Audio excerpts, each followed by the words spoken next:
താൻ വാ. എടോ, എന്നാലും ഒരു തുള്ളി പോലും കുടിക്കാതെ 3-4 ദിവസമൊക്കെ പിടിച്ചിരിക്കാന്ന് വെച്ചാല് എന്തൊക്കെ പ്രശ്നങ്ങളാ മനസ്സിലെന്നറിയോ? ഞാൻ സാറിന്റെ വീട്ടിലല്ലേ നിൽക്കുന്നത്?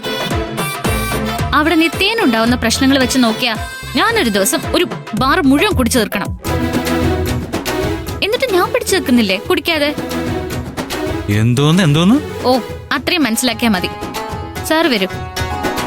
ആ, ഒരു കാര്യം ചെയ്യാം.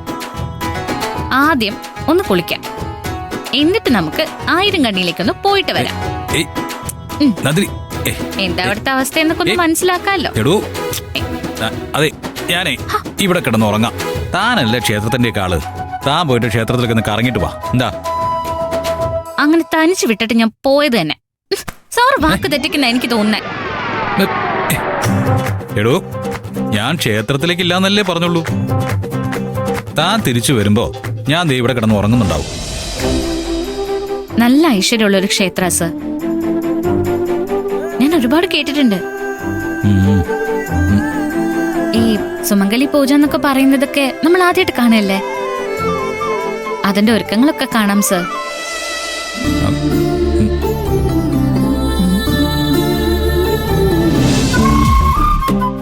ക്ഷേത്രത്തിന്റെ ആളുകള് പത്മ മാഡത്തിനെ വളരെ ബഹുമാനത്തോടെ സ്വീകരിക്കുന്നുണ്ടാവും.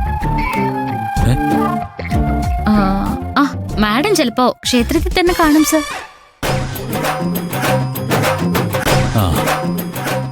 എന്നാലേ എന്നാ നമ്മളും പോവും.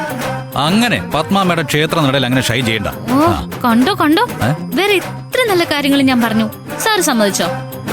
പക്ഷെ പത്മ മാഡം അവിടെ ഉണ്ടെന്ന് പറഞ്ഞപ്പോ ഓക്കെ. അപ്പൊ അതിനർത്ഥം പത്മ മാഡത്തിന് പണി കൊടുക്കാന്നുള്ളതല്ലേ? ദേ, മര്യാദയ്ക്ക് അടങ്ങി ഒതുങ്ങി ക്ഷേത്രത്തിലെ ചടങ്ങുമായിട്ട് ഒതുങ്ങി നിന്നോളാന്ന് എന്റെ തലയിൽ തൊട്ട് സത്യം ചെയ്താ നമുക്കിവിടെ നിൽക്കാം. അല്ലെങ്കിൽ പറ്റില്ല.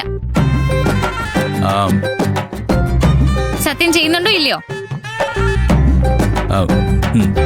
ശരി ശരി.